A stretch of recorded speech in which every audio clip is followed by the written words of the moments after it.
नमस्कार, मैं हूं निशांत गुप्ता और आप देख रहे हैं आई इंडिया। यूपी के सीतापुर में 15 वर्षीय किशोरी की विभत्स हत्या के मामले में कड़ियां खुलने के बजाय अब उलझती जा रही हैं।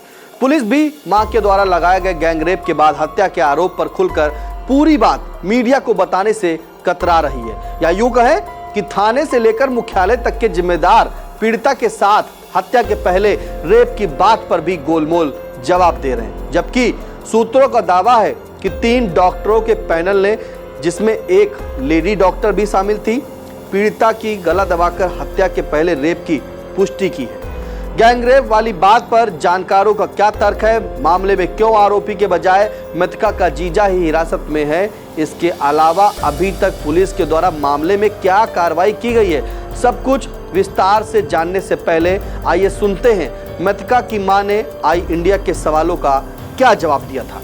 जो लाश मिली है जी सर, वो किसकी है? मेरी लड़की। क्या मामला हुआ था? कहाँ निकली थी? किसके साथ निकली थी? कोई लड़का के साथ निकला, वो ले गया था यहाँ से। कहीं चलो हम बाजार लेके सब्जी दिला दे, सौदा दिला दे।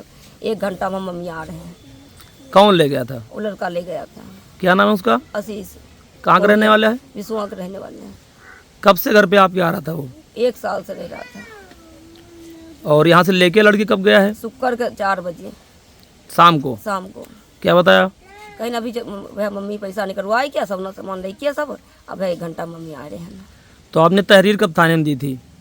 कल दिए हैं। कल मुकदमा लिखा गया? जी सर। आज जब सूचना मिली आप लोग मौके पहुँचे तो क्या देखा आपने वहाँ पे? लड़की देखा लेके।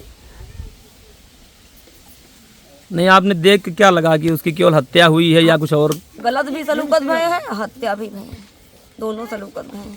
अकेले थे भी नहीं। मतलब आपका कहना है जो आरोपी ये कोई भी रहा हो अकेले नहीं होगा? अकेले नहीं हुआ है। तो क्या देखा आपने ऐसे कि एक नहीं था, कई लोग होंगे? हमको दिल गवाही दे रहे हैं कि 2-4 जरूर थे। वो लखनऊ से लड़का बुलवाया होगा या चाहे सर यहीं होगा, भगवान जान सकता है। तो लड़का तब से गायब है? गायब। मेरा मोबाइल भी बंद है। लड़की के पिताजी वहीं लखनऊ में पूरे रात भर ढूंढी था, ससुर दामाद दोनों। कल जब आपने तहरीर दी थी पुलिस आपने मदद की? आपकी कुछ नहीं की? मदद की था, आया था घर पर हमारी पूछ भय। कहीं ससुर दामाद आप जाइए, और जब आपकी बस की बात नहीं होगा तब हम ढूंढेंगे। क्या लगता है जो लेके गया था आरोपी जो आशीष है, उसके आपके लड़की से कुछ बात होती थी पहले से? कुछ नहीं सर, कुछ नहीं था? कोई संभावना नहीं था, कोई संघर्ष नहीं था। अब आइए आपको पूरी कहानी विस्तार से बताते हैं। मृतका की मां के अनुसार बात बीते शुक्रवार शाम की है।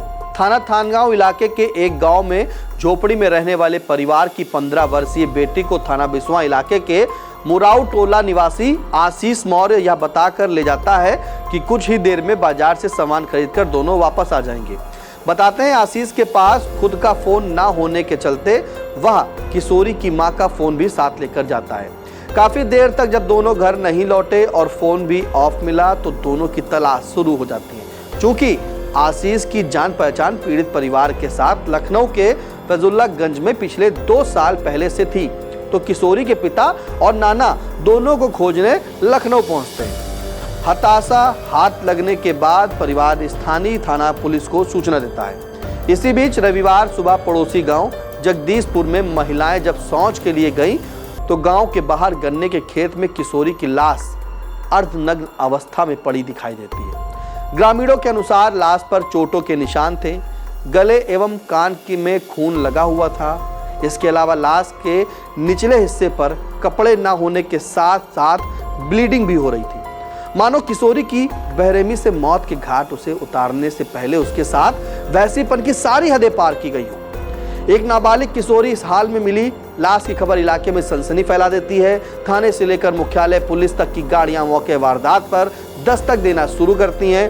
एसपी अंकुर अग्रवाल व ASP south doctor Praveen Ranjan Singh की अगुवाई में टीमें मामले की तफ्तीश शुरू कर देती हैं। मां से शिनाख्त होने के द्वारा मृतका की बॉडी को पीएम के लिए भेजकर देर रात ही उसे दफना दिया जाता है। हर किसी की नजर पीएम रिपोर्ट पर थी, जिसके बारे में पुलिस कल से लेकर खबर लिखे जाने तक कुछ भी बोलने से इनकार कर रही है। फिलहाल सूत्रों का दावा है कि 3 डॉक्टरों के पैनल ने, जिनमें एक सीएचसी के डॉक्टर, एक जिला महिला अस्पताल की डॉक्टर और एक डॉक्टर और शामिल थे, मृतका की गला दबाकर हत्या के पहले दुष्कर्म की बात की पुष्टि है। गैंगरेप के बारे में जानकारों का तर्क है कि जरूरी बॉडी पार्ट्स डिकम्पोज होने के चलते, यानी इस हालत में नहीं कि इस बात का अंदाजा लगाया जा सके कि दुष्कर्म करने वाले लोग कितने थे। फिलहाल सूत्रों के मुताबिक थाना पुलिस मृतका की सबसे बड़ी बहन के पति को हिरासत में लेकर पूछताछ कर रही है। बताया जाता है कि पुलिस को घर वालों की थ्योरी पर भी शक है। इसके लिए सीओ महमूदाबाद वेद प्रकाश श्रीवास्तव का भी दावा है कि प्रथम दृष्टया आरोपी बताए गए आशीष मौर्य की तलाश के लिए 2 टीमें जुटी हुई हैं। जल्द ही मामले का विस्तार से खुलासा किया जाएगा।